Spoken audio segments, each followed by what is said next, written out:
amigos queridos.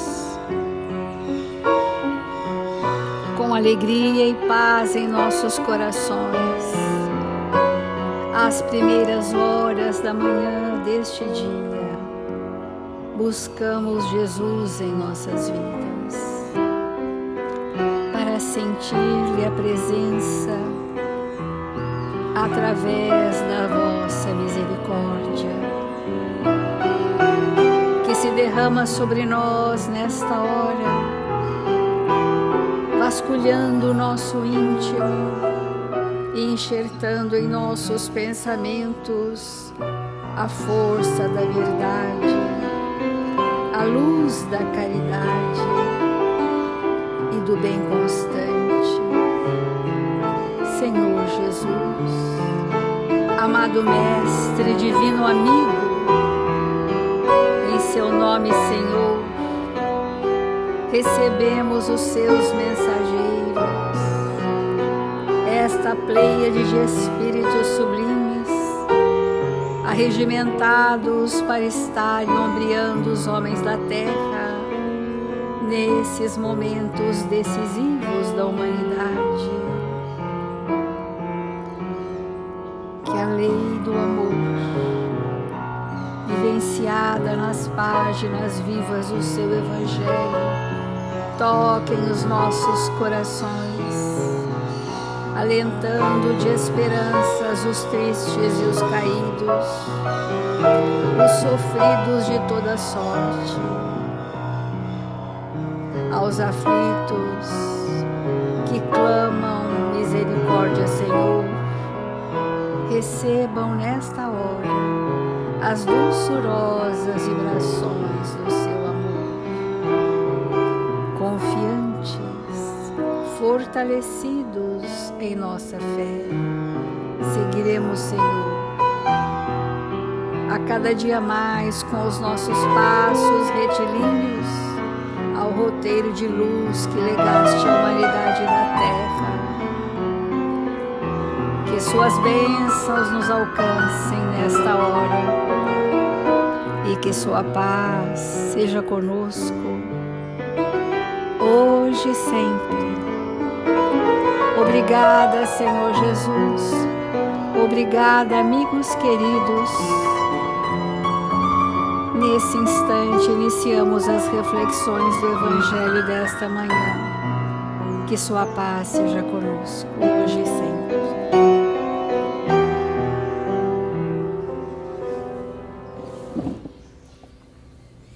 Do Evangelho segundo o Espiritismo, a fé transporta montanhas. Divina inspiração de Deus, a fé desperta todos os nobres instintos que conduzem o homem ao bem, é a base da regeneração.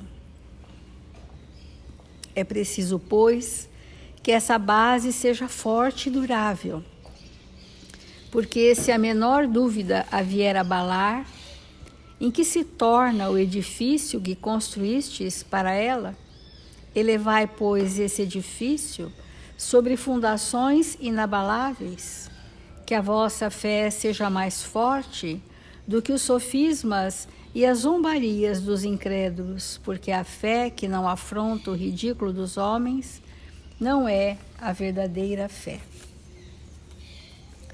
Podemos entender que as zombarias e o ridículo dos homens estão nas afirmações equivocadas quanto à paternidade divina e à lei do amor, que nós vamos configurar como sendo o materialismo.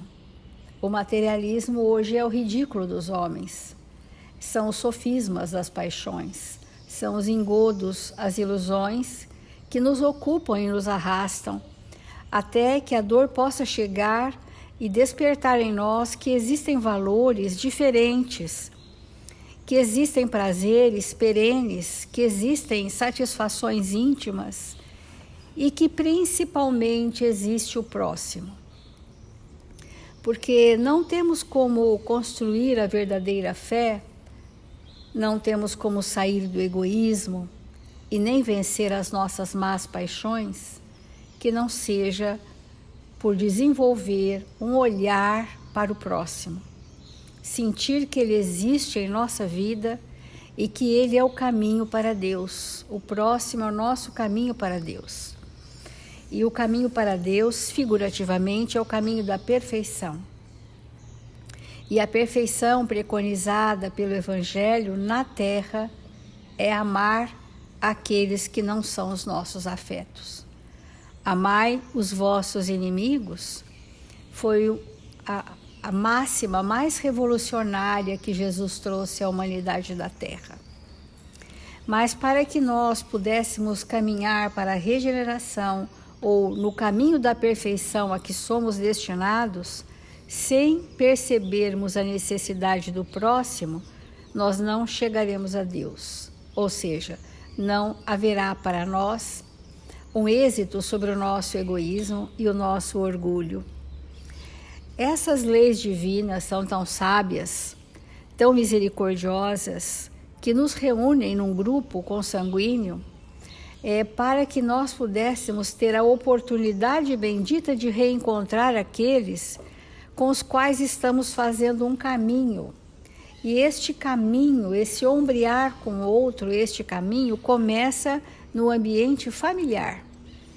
Nenhum de nós poderá ter a experiência de amar o próximo sem ter feito isso com os seus, em primeiro lugar. Porque na formação familiar há uma representatividade do modelo do mundo. Nós vamos ter diversidade de dons, diversidade de talentos, diversidade de experiências enriquecedoras, diversidade de posturas na vida. Nós vamos ter uma gama de diversidade, mas que existe pontos em comum, apesar da diversidade entre irmãos, entre pais e filhos, entre marido e mulher, entre os filhos da família constituída. Apesar dessa diversidade, precisa haver um elo em comum que nos uniu. Esse elo que nos une, que nos imanta, esse magnetismo fortíssimo que nos faz próximos consanguinemente, ou por consanguinidade, melhor dizendo, esses elos são construções arquisseculares, ou seja, aqueles todos que eu reencontro na minha família são aqueles que eu venho há muitos séculos juntos. Alguns me acertando, me ajustando, me amoldando, outros estranhando, hostilizando, me afastando. Como a lei de Deus é o amor, e essa lei é um imperativo, enquanto nós não aprendermos a amar aqueles, nós não teremos um padrão moral para amar o próximo que nos é mais distante, porque não teremos uma experiência. E então, achamos às vezes mais fácil nos relacionar com pessoas queridas, porque as pessoas queridas hoje, nós já viemos juntos, e já nos felicitamos juntos, e já nos aceitamos e nos perdoamos. E, portanto, os reencontros são mais tranquilos. Houve construção naquele relacionamento. Mas nem sempre isso acontece sob o teto de um lar. Nós estamos falando sobre o Evangelho no lar, né? Essa é a temática. Veja a complexidade dessa temática para nós não sermos reducionistas de acharmos que Evangelho no lar são meia hora de uma leitura e uma prece. Mas que o Evangelho no lar é trazer a vivência do Evangelho no nosso dia a dia, para que numa vez por semana, ao nos reunirmos sob o amparo dos amigos espirituais, isso seja coerente. Por termos tido, durante o nosso dia a dia, a experiência da reconciliação, a experiência da tolerância, não é? A experiência de desenvolvermos a indulgência, ou a experiência de sermos tolerados como as pessoas mais difíceis daquele ambiente familiar. Quanto nos toleram, quantos são fortes em nos amparar, aquela família, aqueles irmãos, aquele pai, aquela mãe. Percebemos-nos espíritos rebeldes, espíritos desajustados, que muitas vezes nem reconhecemos a oportunidade bendita que aquela família nos deu de me receber e de me aceitar como eu sou, com as minhas imperfeições gravíssimas, e que estão ali nos tolerando com um olhar piedoso e muitas vezes caridoso para com as nossas imperfeições. Então, o tema do Evangelho no Lar, ele requer que a gente faça uma reflexão ampla sobre quem somos verdadeiramente. Porque se nós não soubermos quem somos como espíritos, tanto as nossas mazelas como os nossos talentos divinos, como a nossa potencialidade espiritual, se nós nada soubermos sobre isso, nós seremos estranhos de nós mesmos. E por isso que esse Evangelho, ele tem nos convidado todos os dias a refletirmos sobre uma das posições da nossa vida em família. Ontem falamos dos filhos diferentes, dos filhos desajustados ao padrão moral daquela família. E hoje queremos falar, porque falamos algumas semanas sobre os filhos, os seus deveres para com os pais, e hoje queremos falar um pouco dos pais. E Emmanuel tem inúmeras mensagens que falam sobre a paternidade, que os pais da Terra devam se espelhar na paternidade de Deus. Esse é o modelo.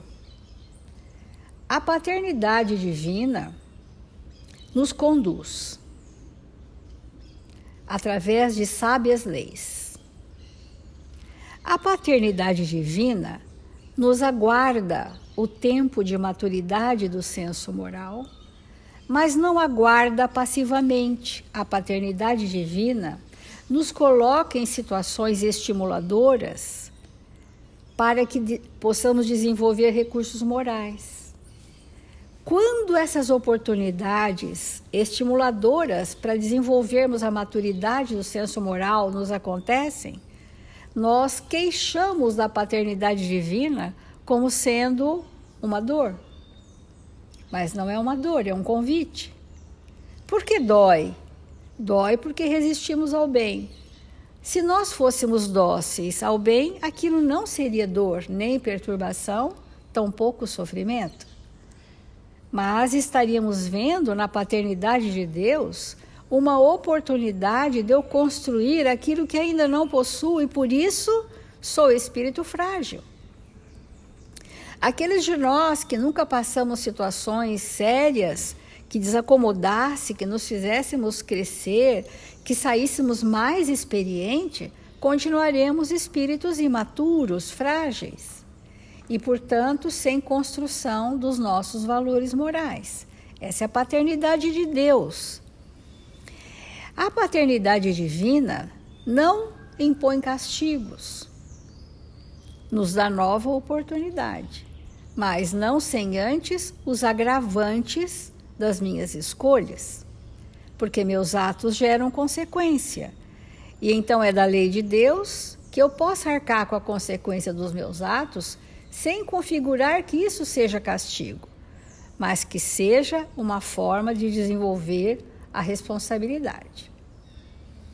Nesse modelo da paternidade divina, Jesus, que é o nosso modelo e guia, que se humanizou para estar no planeta Terra, né? Porque o processo complexo de um espírito crístico é se humanizar, tornar-se temporariamente humano para estar no planeta Terra e viver conosco a lei divina, nos ensinando essa paternidade de Deus como sendo regida por uma única lei, que é a lei do amor.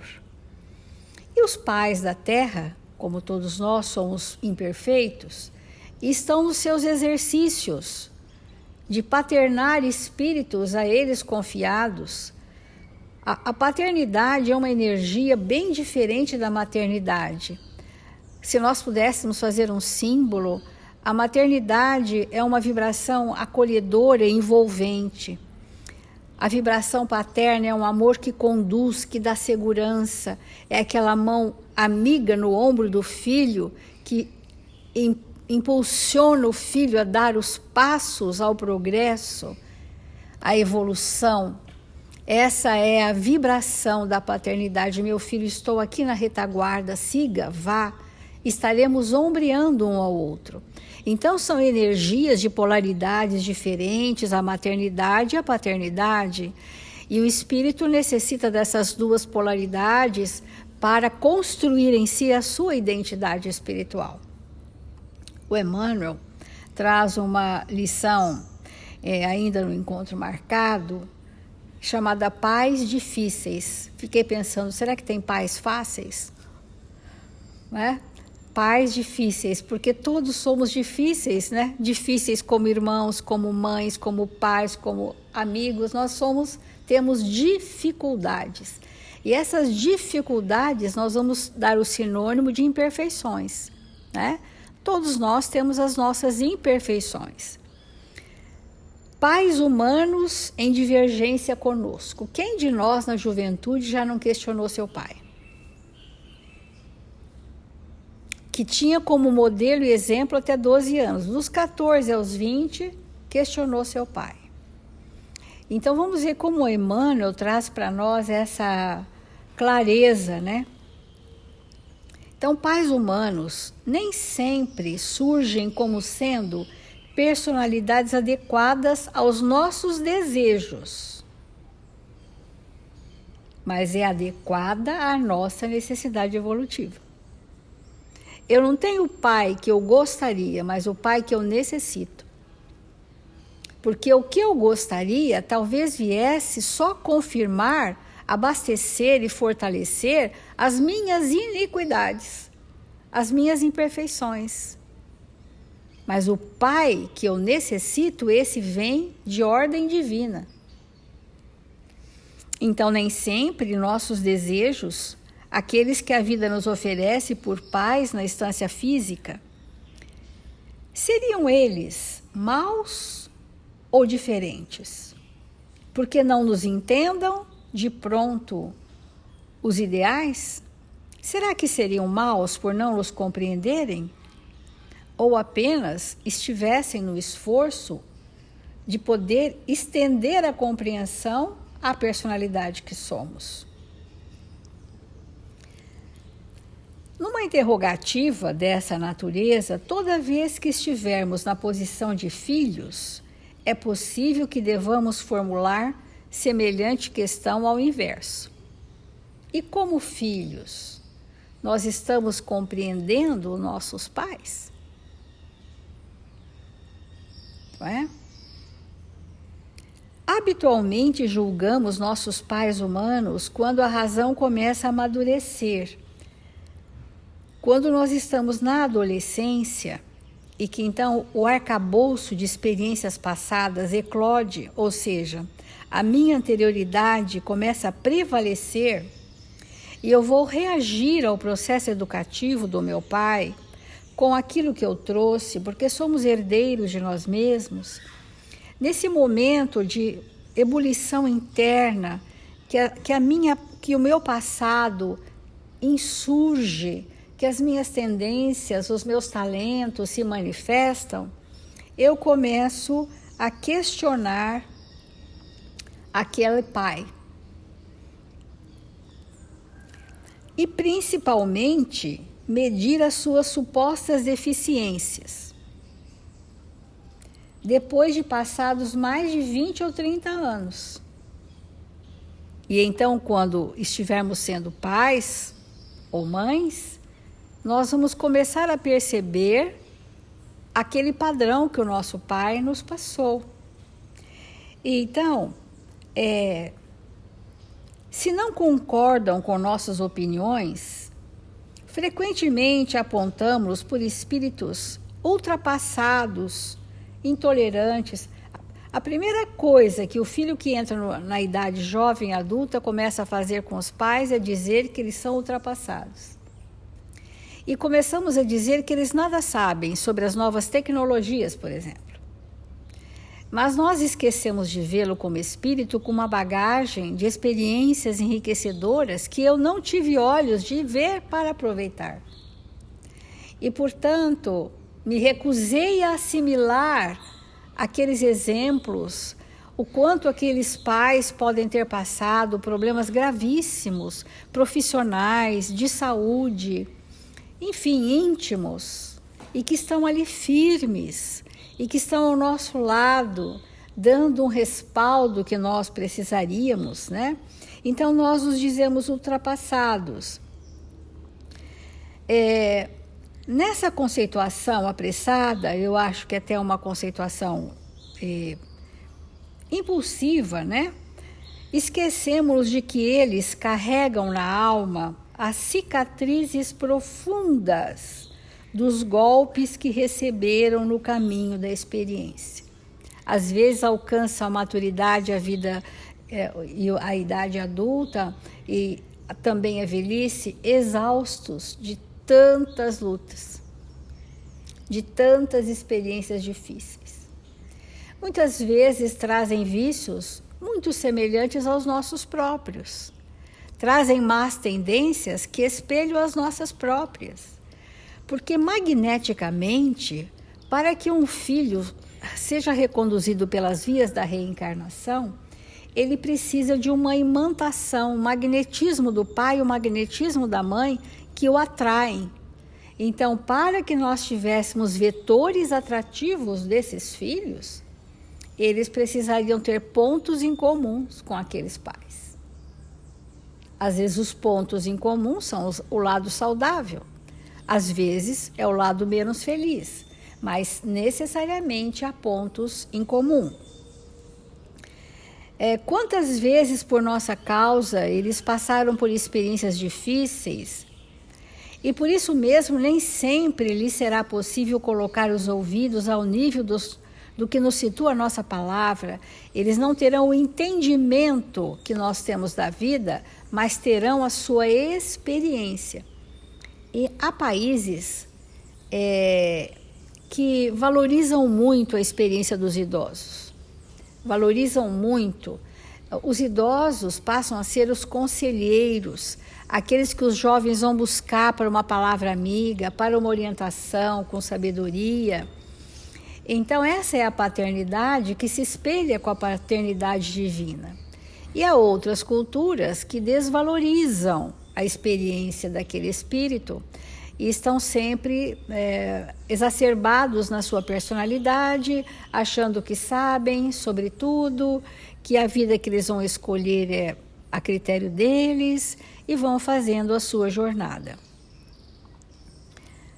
Então, é fácil para os filhos considerar os pais desorientados quando não estejam de acordo com os preceitos que aceitamos como sendo os mais justos. Entretanto, a distância enorme de tempo que existe entre a hora da nossa análise, depois de 20, 30 anos, e a hora em que nascemos, nos permite saber quantos problemas e quanto fel amargaram, até que adotassem padrões individuais de conduta diversos daqueles consagrados para a vida na Terra.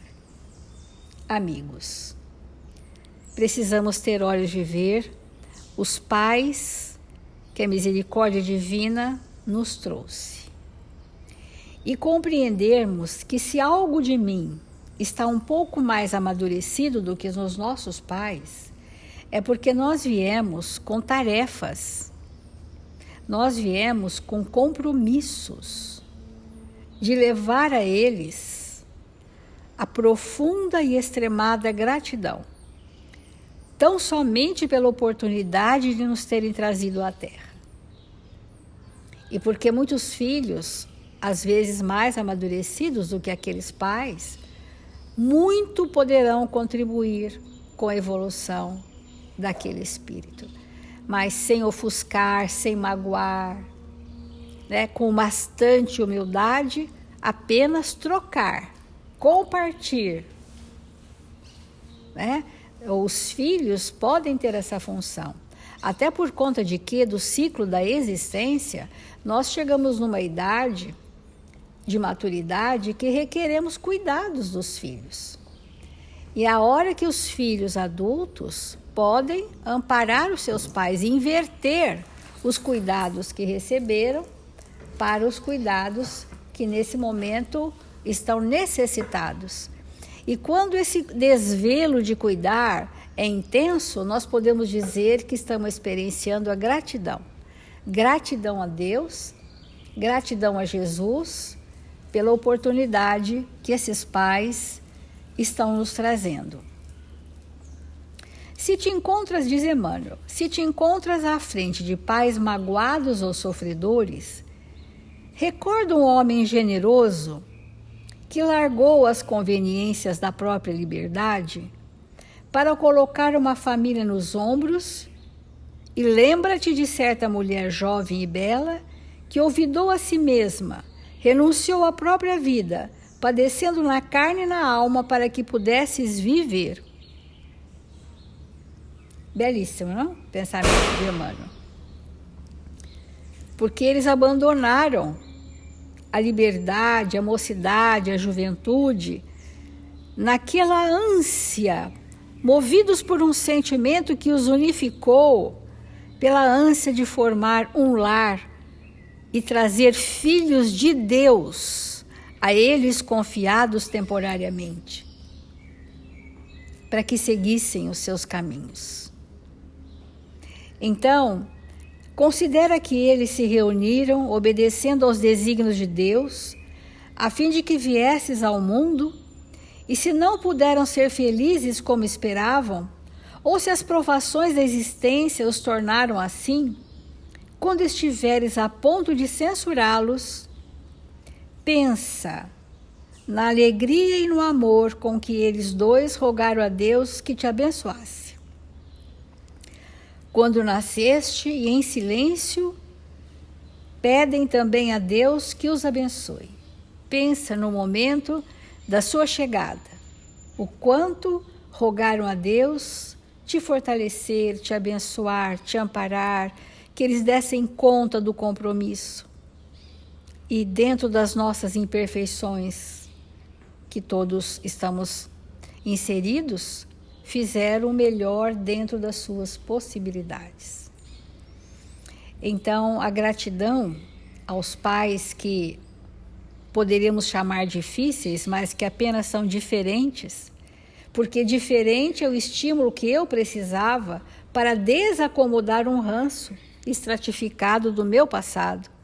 Então eu precisei de um pai diferente da minha personalidade, para que eu aprendesse a amar o próximo, que é o meu caminho para Deus, no meu lar, com aqueles espíritos que requerem de nós uma maturidade emocional. Que Jesus ampare os nossos pais, esses espíritos tão valorosos que nos trouxeram ao mundo e que vão se espelhando na paternidade divina à medida em que amadurece os seus sentimentos. Vamos fazer a prece.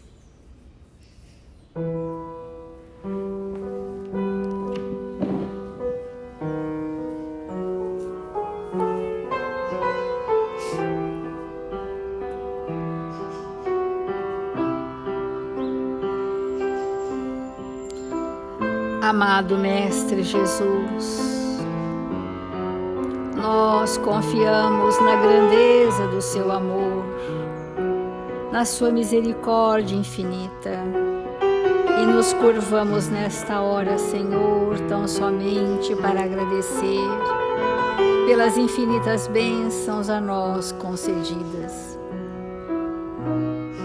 Nesta hora, Senhor,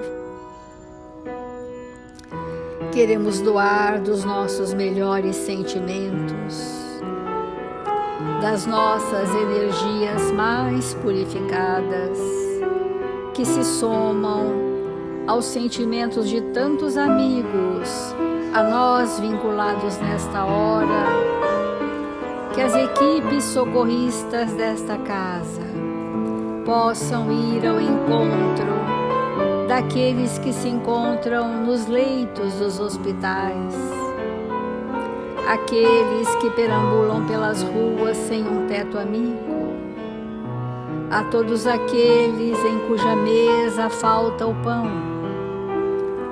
a todos aqueles, Senhor, confiados à vossa misericórdia, que nesta hora clamam por piedade, a todos esses nossos irmãos, Senhor, possam receber nesta hora as energias purificadas que revitalizam, que asserenam, que pacificam a todos os apelos de nossos irmãos em humanidade. Que a nossa existência na Terra, Senhor, possa ser marcada pela experiência do bem constante, que possamos unir os nossos ideais, nos fortalecendo na legítima fraternidade para seguirmos juntos. Assim, Mestre querido e bom, em seu nome e em nome dos bons espíritos que aqui se encontram, agradecemos por este Evangelho e por esses momentos simples e felizes. Que sua paz seja conosco, hoje e sempre, e que assim seja.